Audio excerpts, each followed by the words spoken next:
안녕하세요, 잡지입니다. 인류는 문명의 발달로 인해 인간 스스로에 대한 궁금증을 계속해서 풀어왔습니다. 하지만 현대에 와서도 과학으로 풀지 못한 인간의 미스테리 10개가 있는데요. 저와 함께 간단히 알아보죠.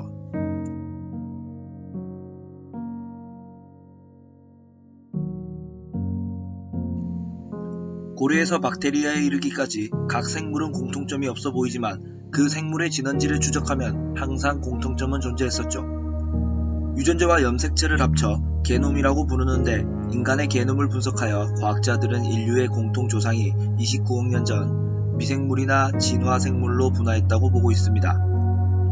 아쉽게도 이 시기 화석은 거의 남아있지 않아 인류의 공통 조상이 무엇인지 연구를 진행하기 힘든 상황입니다.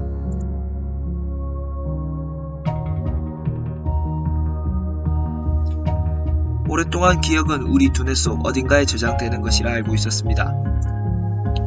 그런데 2013년 MIT 연구팀에서 세계 최초로 쥐가 신경세포의 활성, 비활성을 조절하면서 기억을 살리거나 잊는 것으로 확인했다고 발표했습니다. 즉, 어떤 기억을 되살리려면 특정 신경세포를 활성화시켜야 하는 것인데 우리의 뇌가 어떻게 특정 신경세포를 활성화시키는지는 여전히 미스테리입니다.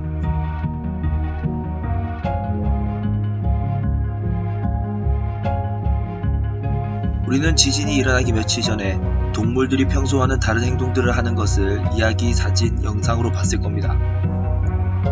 하지만 실제로 경험한 사람은 드물기도 하고 입증하기도 힘들죠.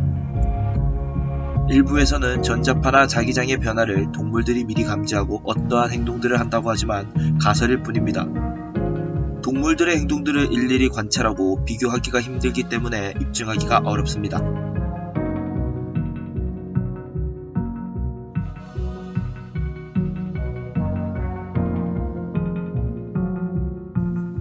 당연하게 느껴지는 하품은 인간이 왜 하품을 하는지 정확한 메커니즘은 규명이 되어 있지 않습니다. 가설이지만 하품이 뇌의 온도를 내려주고 활성화시킨다는 주장이 있긴 한데 졸리거나 피곤할 때 주로 하품이 나오니 그럴싸한 설명으로 생각하기 쉽습니다. 하지만 의아한 점은 어째서 하품을 하면 옆에 있는 사람들까지 함께 하품을 하게 되냐는 것입니다. 현재까지 하품을 무의식적으로 따라하면서 집단 내 동료의식을 확보한다는 분석이 가장 설득력 있는 가설입니다.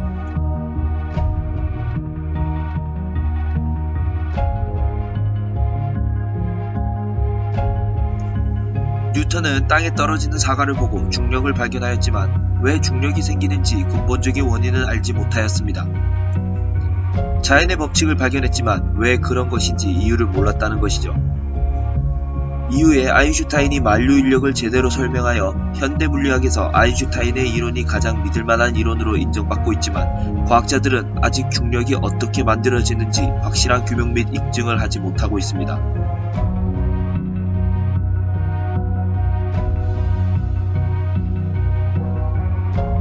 17세기 처음으로 인체 자연 발화 사건이 보고된 후 현재까지 120여 건의 자연 발화 현상이 기록됐습니다. 현재까지 과학으로 규명되지 않았지만 흡연과 같은 내부 조건이 갖춰졌을 때 인간이 심지 역할을 하여 불에 타버린다는 가설이 있습니다. 자연 발화로 추정되는 시신은 주변에 영향은 없고 오로지 몸만 탄다고 하네요. 또 몸 안에 축적된 가스로 인해 자연 발화가 일어난다는 가설도 있는데 사람들을 대상으로 직접 실험할 수가 없기 때문에 인체 자연 발화는 여전히 미스테리입니다.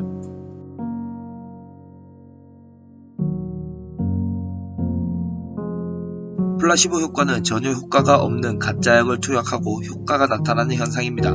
의사들은 실험할 집단에게 신약이라고 하고 유효 성분이 전혀 들어있지 않은 약을 투약하였지만 신기하게도 실험 집단에게 효과가 나타났다고 하네요. 이러한 플라시보 효과가 어떻게 일어나는지는 아직 밝혀지지 않고 있습니다. 플라시보 효과가 실제로 존재하지 않고 그저 기분에 의해 발생된 현상이라고 하는 연구도 있습니다.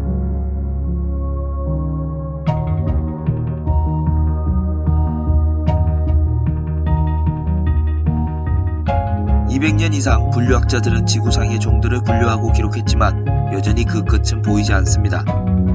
최근 10년만 해도 매해마다 1만 6천여 종의 새로운 종이 보고되고 있지만 지금까지 발견된 종은 총 120만여 종에 이르는데 지구상에 존재하는 종의 80%가 바닷속에 있으리라 추정되고 아직 발견되지 않은 종은 150만여 종에 이를 것으로 보고하고 있습니다.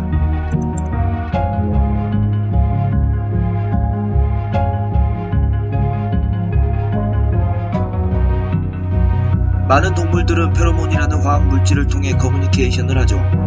하지만 인간 또한 그러는지는 아직 밝혀지지 않고 있습니다.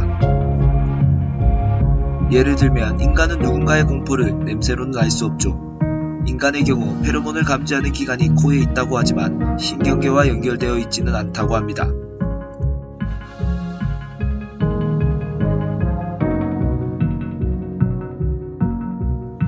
포유류는 하나의 세포에서 분화를 시작해 몇조 개의 세포를 갖습니다. 각종 세포로 이루어진 조직, 기관 또한 일정 수준의 크기가 되면 성장을 멈추는데 이 성장을 제어하는 메커니즘은 여전히 미지의 영역이라고 합니다.